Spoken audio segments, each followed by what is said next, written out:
I guarantee that these are going to be the best samosas that you make in your entire life. First and foremost, we're going to need 2 cups of all-purpose flour, 1 spoon of salt, and 1 cup of room temperature water.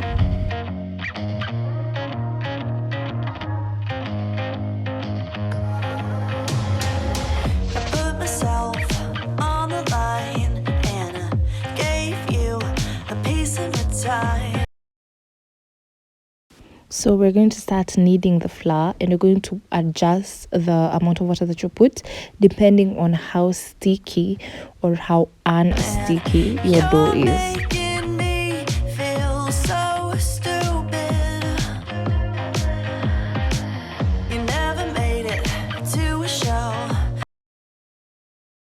My dough is a bit sticky, so I'm gonna add some more flour and continue to knead and get the desired texture.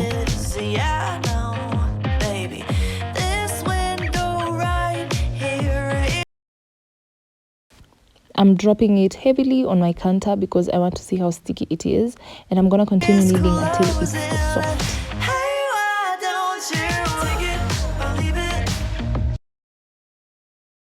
After you have kneaded it to the right texture, you want to put it in a container with some oil on it, just so that it can avoid sticking onto the container, and cover for about 30 minutes with a kitchen towel. When you press on your dough, it's supposed to bounce back immediately. I'm now cutting my dough into 4 pieces, and these pieces are the ones that we're going to roll out.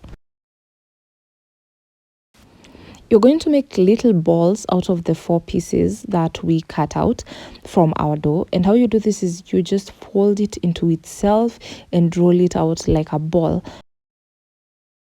Then you're going to take some flour, put it on the surface, and also put it on the dough.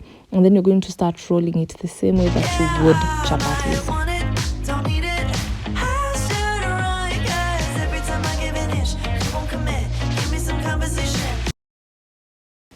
You will notice that unlike chapatis, I do not really care about the shape, so it doesn't need to be perfect.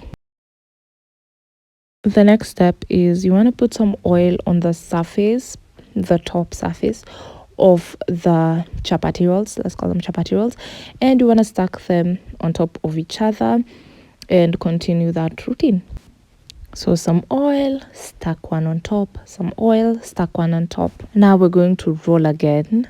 And you will notice that, again, I really don't care about the shape, the circularity of it, but I'm most of all looking or searching for length and not how circular it is. Next, you're going to take a ruler and you're going to cut out the edges, but if you can do this with your eyes, then kudos.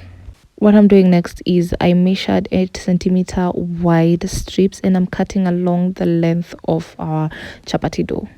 Now you're going to want to take the strips, put them in a baking tray, and you're going to bake them until you start seeing bubbles building up on them. If you do not have an oven, you're going to take them as chapati rolls, heat them up for a minute, and then cut them into strips later.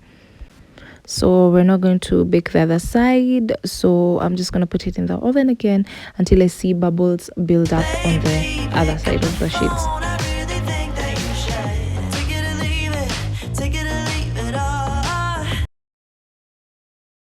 For the flour glue, you just need some flour, room temperature water, salt, and you need it to be sticky and not runny. My strips are out of the oven, and as you can see, they are easy to unravel.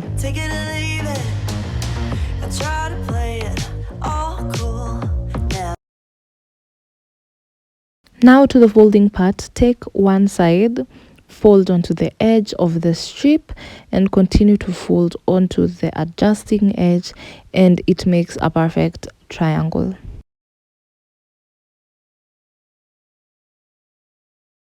So now we're repeating the process, but this time I'm putting in the filling. I was just doing the first one to show you guys.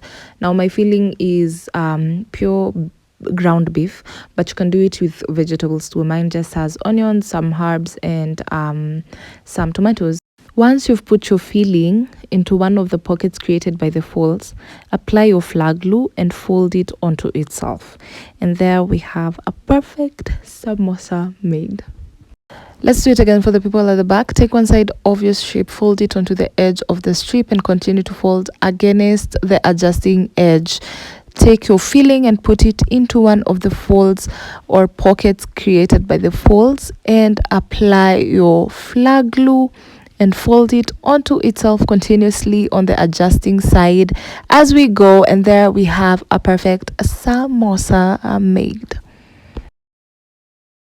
So now you're just going to repeat this for all the samosa strips that you made.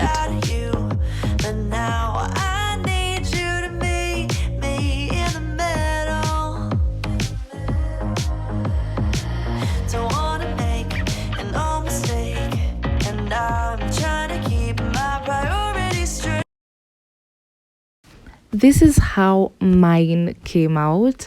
I didn't make a lot because I'm not cooking for a lot of people, okay? And the next thing you're going to do is either bake them or deep fry them. So I'm just gonna deep fry, but it's not really a deep fry because mafuta imepanda, bei ya mafuta ni yo. So you're just going to deep fry them, or bake them if you will. I like deep fried samosas. They're much more juicier than the fried one. So yeah, use a big pan just so that you don't have to repeat the process all the time. And you just want them to be browned, and make sure that the oil is not too hot ili zive vizuri uko ndani. Okay, do not forget to subscribe and hit the bell icon if you like this video. I'm gonna keep them coming, so you might want to stick around. Bye.